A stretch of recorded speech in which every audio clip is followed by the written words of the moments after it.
There's news, there's sense and there's nuisance. This show is all about that last bit. नए साल में कुछ लोगों की हालत बिल्कुल पुराने साल जैसी है। तुम गिरे हुए पत्रकार हो। हाँ, मेरे को गिरा हुआ पत्रकार बोलेंगे आप। अमीश जी, सिर्फ यही नहीं, तुम्हें गिरा हुआ पत्रकार कहने वाले लोगों की लाइन बहुत लंबी है, डीमोनेटाइजेशन से भी लंबी। So why exactly was Amish ji called नीच, गिरा हुआ पत्रकार? Here's what happened. Amish ji asked the Congress spokesperson, क्या आप चाहती हैं कि 26 जनवरी को किसान ट्रैक्टर रैली निकालें? देश की इमेज का क्या होगा? एक ऐसी कंडीशन हो जिसमें भारत की छवि ऐसी जाए, आप चाहती हैं ऐसा कि ट्रैक्टर रैली निकले? Here's what the Congress spokesman had to say. 26 जनवरी को हमारा गणतंत्र दिवस है, संविधान सुप्रीम है, संविधान की जो धज्जियां उड़ाने पर तुले हुए हैं, उन लोगों को उस दिन विवेचना और आत्ममंथन करना चाहिए। Mark her words, संविधान सुप्रीम है, जो लोग संविधान की धज्जियां उड़ा रहे हैं, माने ये लोग, उन लोगों को विवेचना और आत्ममंथन करना चाहिए। मतलब इन लोगों को 26 जनवरी के दिन इंट्रोस्पेक्शन करना चाहिए। Here's what Amish heard. Congress spokesperson officially saying this कि हम चाहते हैं कैपिटल हिल रिपोर्ट यहाँ पर रिपीट हो भारत के अंदर। जब बात में दम न हो तो सीट में उछल उछल के उंगली दिखाओ। आपने बोला, अभी बोला सुप्रिया जी, आपने अभी बोला, you said it just now, आपने अभी बोला कि हम चाहते हैं ऐसा हो जाए 26 जनवरी को। तुम निष्ठा कर रहे हो। He tried again. 26 जनवरी को ट्रैक्टर रैली नहीं निकलनी चाहिए, यही कह रही हैं आप? Here's what she said again. क्यों नहीं निकलनी चाहिए? बिल्कुल निकले ट्रैक्टर रैली, किसान अपनी बात करें। Here's what he heard again. यही तो मैं बोल रहा था, जिस पर आपने मुझे नीच बोल दिया, जिसमें आपने बोला कि तुम जिसमें आपने मुझे इतनी गालियां दी थी मैडम, मेरी पत्रकारिता का सर्टिफिकेट मेरी पब्लिक देती है, मेरा देश का नंबर 1 शो है, इसलिए मुझे बहस करने तो शो पर आई नहीं हूँ। मेरी पत्रकारिता का सर्टिफिकेट मेरी पब्लिक देती है? नहीं अमीश जी, तुम्हारी पत्रकारिता का सर्टिफिकेट तुम्हारे एडवर्टाइजर्स देते हैं, चाहे सरकारी एड्स हों या बड़ी बड़ी कंपनियों के अंबानी या अदानी टाइप एड हों। अंबानी जी को तो ऐड भी देने की जरूरत नहीं है, उनकी खुद की घर की खेती है। अमीश जी, आप खेती पे क्या डिबेट करेंगे जब आप खुद रिलायंस की खेत की मूली हैं? इसीलिए सब लोग आपका सलाद बनाते रहते हैं। But here eight news laundry हम किसी की खेत की मूली नहीं हैं, ना कोई एडवर्टाइजर, ना कोई सरकार हमें एड्स देके अपना गुलाम बना सकती है, because we depend on you. हजारों सब्सक्राइबर्स न्यूज लॉन्ड्री को सब्सक्रिप्शन देके इस काबिल बनाते हैं कि हम सटीक और सही रिपोर्टिंग कर पाएं। Our subscribers power us. So go to our website newslaundry.com, check out our reports, and while you're there, become a paying subscriber. Pay to keep news free. Say no to मूली. As for Amish जी, अगर किसान 26 जनवरी को tractor rally निकालते हैं protest में peacefully, तो वो Capitol Hill नहीं बन जाता। Just look at the intellectual bankruptcy of this guy. He's comparing white supremacists and conspiracy theorists in the US to these Indian farmers who've been a role model when it comes to peaceful protests. They are there to demand their rights. They have a clear purpose to repeal laws that were brought in without consultation. They have genuine concerns. Anchors who can't maintain peace for 1 hour in their studio debates are pointing fingers at farmers who've maintained weeks and weeks of peaceful protest in the bitter cold and are still going.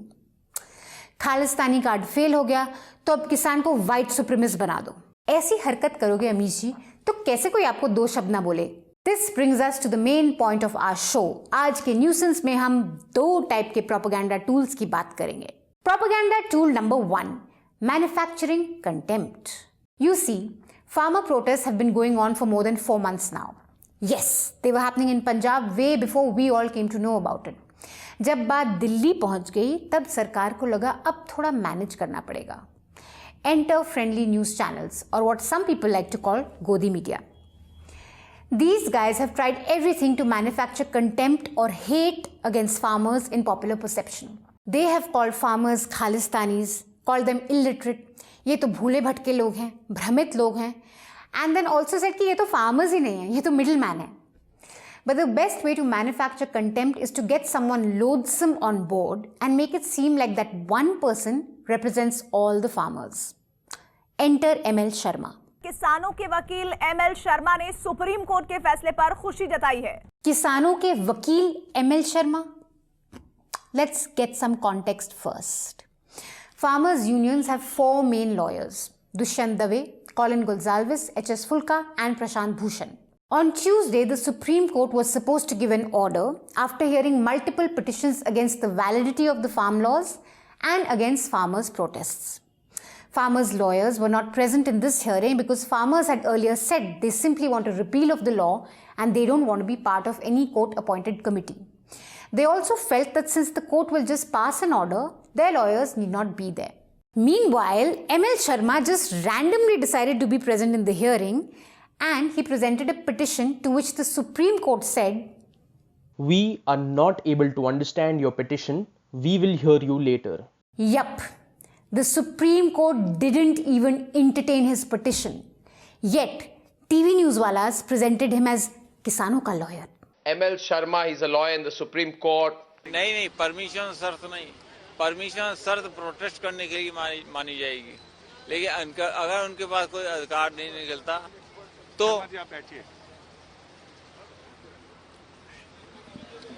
हालांकि इनकी तबीयत ठीक नहीं है। हालांकि इनकी तबीयत ठीक नहीं है।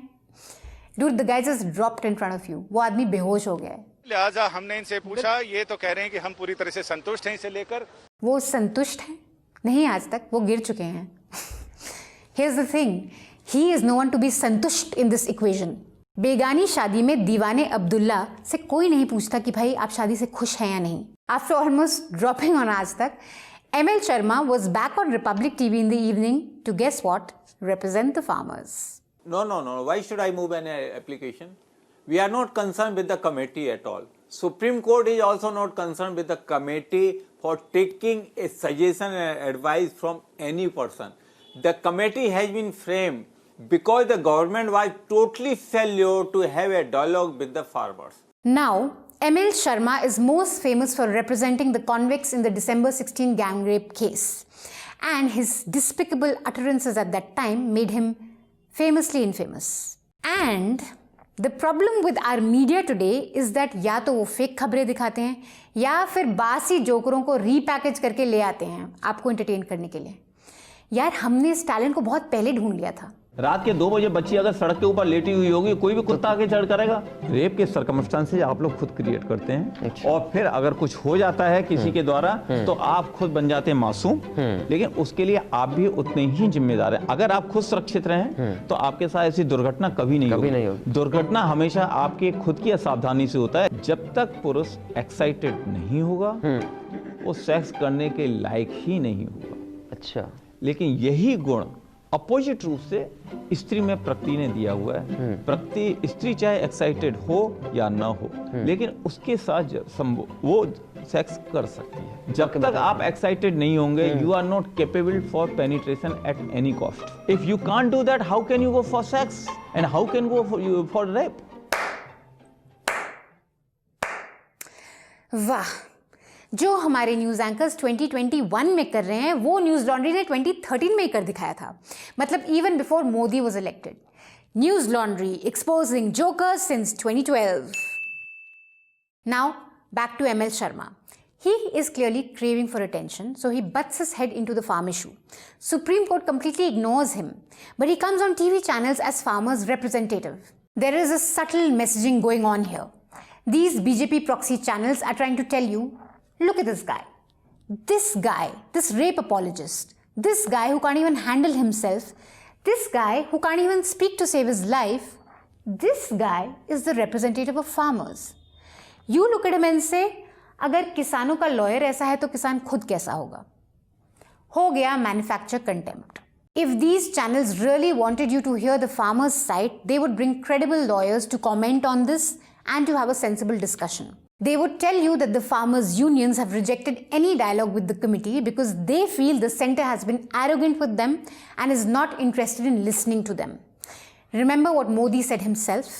भ्रम और झूठ का जाल बिछाकर अपनी राजनीतिक जमीन जोतने के खेल खेले जा रहे हैं। किसानों के कंधे पर बंदूक रखकर वार किए जा रहे हैं। Farmers have no faith in a court-appointed committee, and their fears have been proven right. The SC-appointed committee has 4 members, all of whom have publicly supported the new farm bill. See, for example, what Anil Ghanwat has said. There is no need to withdraw these laws which have opened opportunities for farmers. Listen to what Bhupender Singh Maan has said about farm laws. Maan told The Hindu afterwards, quote, reforms are needed in order to make agriculture competitive, but safeguards are needed to protect farmers and anomalies must also be corrected, unquote. On Thursday, Maan recused himself from the committee saying, quote, I am recusing myself from the committee and I will always stand with my farmers and Punjab, unquote. Ashok Gulati. Gulati wrote in the Indian Express that the Modi government deserves compliments for finally introducing reforms in the country's agri-marketing system. Pramod Kumar Joshi. It is regrettable that the farmers' agitation has not yet been resolved, despite the centre's positive response on considering genuine demands. At the heart of the matter is the fact that the farm law issue is between the centre and the farmers. The Supreme Court cannot decide on laws passed by the centre unless there's a constitutional breach. Farmers want the Modi government to listen. Instead, Supreme Court says, ये लो committee से बात करो. Government का lawyer says, ये किसान है ही नहीं, ये तो खालिस्तानी है.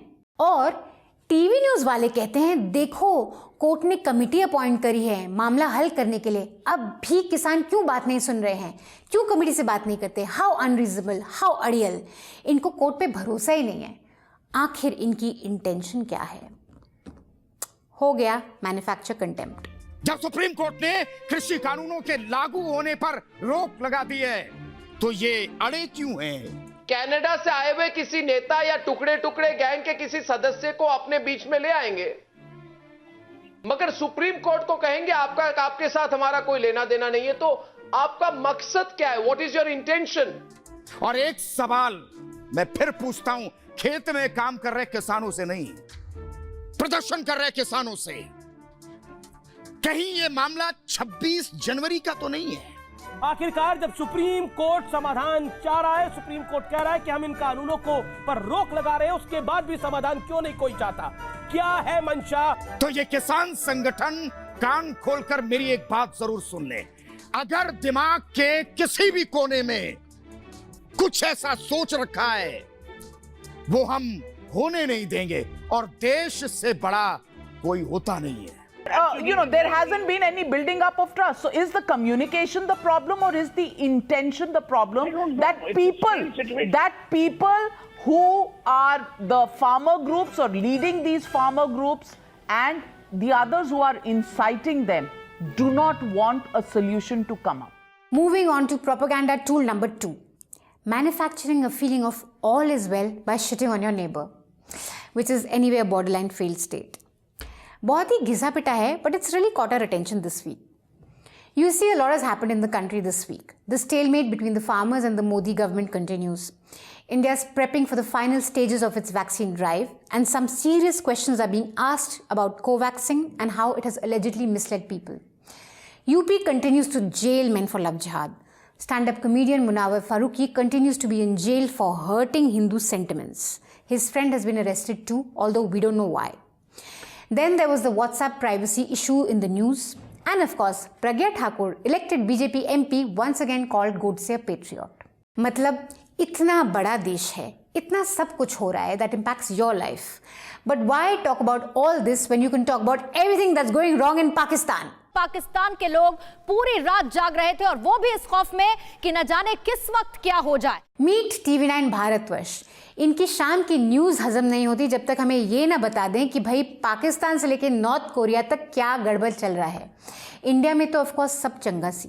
TV9 Bharatvarsh dedicated a sizeable portion of their time telling us कि पाकिस्तान में बिजली नहीं है, पाकिस्तान में ब्लैकआउट है. बहरहाल एक और अहम खबर हमारे पास है पाकिस्तान से. पाकिस्तान में 36 घंटे बाद भी कई इलाकों में बिजली नहीं है. पाकिस्तान के 45% हिस्से में फिलहाल भी बिजली नहीं है, ब्लैकआउट है. कराची, इस्लामाबाद, लाहौर, पेशावर में बिजली नहीं है. मुल्तान में बड़े हिस्से में भी 36 घंटे से अंधेरा है. इमरान का ये कैसा मुल्क, तीसरे दिन भी बत्ती गुल? ये है बड़ा सवाल. पाकिस्तान से आ रही ये बड़ी खबर बताती है कि इस वक्त भी पाकिस्तान में हालात कैसे हैं, ब्लैकआउट से कैसे बेबस नजर आ रहा है पाकिस्तान. तो अभी मौजूदा हालात क्या है ये आपको बताते हैं. ब्लैकआउट की वजह से पाकिस्तान के कई शहरों में घुप अंधेरा छाया हुआ है. कितनी बार बोलोगे यार, समझ गए. पाकिस्तान में बिजली नहीं है, पावर कट है. पावर कट की वजह से पावर प्लांट्स भी बंद हो गए. पावर कट की वजह से पावर प्लांट्स ठप हो गए? Not only is his journalism terrible, his understanding of the electricity supply chain is dismal. यह तो वही बात हो गई कि इलेक्शन की वजह से डेमोक्रेसी ठप हो गई, या चीनी की वजह से मिठास ठप हो गई, या न्यूज़ एंकर्स की वजह से जर्नलिज्म ठप हो गई. The last one is true though. They even had a panel discussion on this after this. अगर आप ट्विटर के जितने भी पाकिस्तान से ट्वीट आए हैं, अगर आप उसको एनालाइज करेंगे तो पता लगता है कि पाकिस्तानियों के दिमाग के अंदर में एक खौफ, डर और उनकी हुकूमत के अंदर में एक बौखलाहट है. जी हाँ. अगर आप इनको ट्वीट को देखें तो उन सबको लग रहा था शायद भारत ने हमला कर दिया है. हाँ. उनको लगा कि बालाकोट 2 होने वाला है. सारे पाकिस्तानियों के दिमाग का प्रोफाइल फ्री में on your Indian TV news. Next up, same news on आज तक. अंधेरी नगरी चौपट राजा. हो आज तक ऐसे नहीं कहते. Don't you want our dear Raja to attend your next India Today Conclave? Manisha, they aren't talking about our Raja. Of course they aren't talking about our dear Raja. The best part was news channels showing Pakistani people criticizing Imran Khan. मतलब जो काम आप लोग India में मोदी जी के साथ नहीं कर सकते, वो आप किसी और देश के पीएम के साथ ही कर लो. पूरी रात पाकिस्तान की नींद उड़ी रही. सुबह हुई तो एक बात कंफर्म हो गई कि इमरान के अफवाह गैंग ने आधी रात को भारतीय हमले की झूठी खबरों को सोशल मीडिया पर फैला दिया. पाकिस्तान में घरेलू सियासत में घिरे इमरान खान अपनी एक और नाकामी को छिपाना चाहते थे. Guys, there's news for you. There's a lot some Indians also have to say about Modi ji. वो भी दिखा दिया करो. इतना बड़ा शकुनी मामा तो हमने देखा ही नहीं. अरे भैया कहाँ है? एक बात बताइए, उत्तर प्रदेश से नहीं आने दिया जा रहा, दिल्ली से नहीं दिया जा रहा, चोर के दारी में तिनका. कहाँ डरते हैं भैया? ये लोग बोलते हैं किसान को किसी ने बहकाया है. बहकाया तो मोदी को, अडानी अंबानी ने. Now, I'm not saying that we should not be interested in news from our neighboring countries. The recent blackout in Pakistan is said to be one of the worst that the country has experienced. And it's not the first time this has happened. Pakistan has a fragile power distribution system. Not that one, although that is also quite fragile. But outages there are quite frequent. This is also an issue that routinely sparks widespread street protests. But what TV9 types are doing is not informing you about what's happening in your neighboring country. They're shitting on them to make you feel good about India, to deflect your attention from everything happening here, and to deflect your attention from people who are unhappy with our leaders here. What they're doing is peddling propaganda instead of news. Journalism is the fourth pillar of democracy. It keeps democracy strong and robust because democracy depends on elections. Elections depend on informed choice, and informed choice depends on accurate and correct information. And accurate information is supplied by the news media. So, if the news media fails, the entire democratic setup fails and collapses. Think about that the next time you choose to watch these guys. That's all the nuisance we have for you this week. We'll be back next week. Until then, stay mad. That's the only way. Thank you so much, guys, for watching this episode. We hope you liked our episode. If you like it, please like the episode. Press the like button, like it. Share with your friends. Comment under the video so that more and more people watch it. Please share this with as many people as possible. And please subscribe and like to our News Laundry YouTube channel. Apart from Nuisance, we do a lot of other things. We have a show called NL Tippani. We do NL Hafta, which is a podcast. We do lots of interviews. We also do a lot of ground reports. We have a lot of fabulous reports from the farmers' protests from ground zero. So do watch them. Do listen to what the farmers have to say. And of course, support us. Pay to keep news free. Subscribe to newslaundry.com.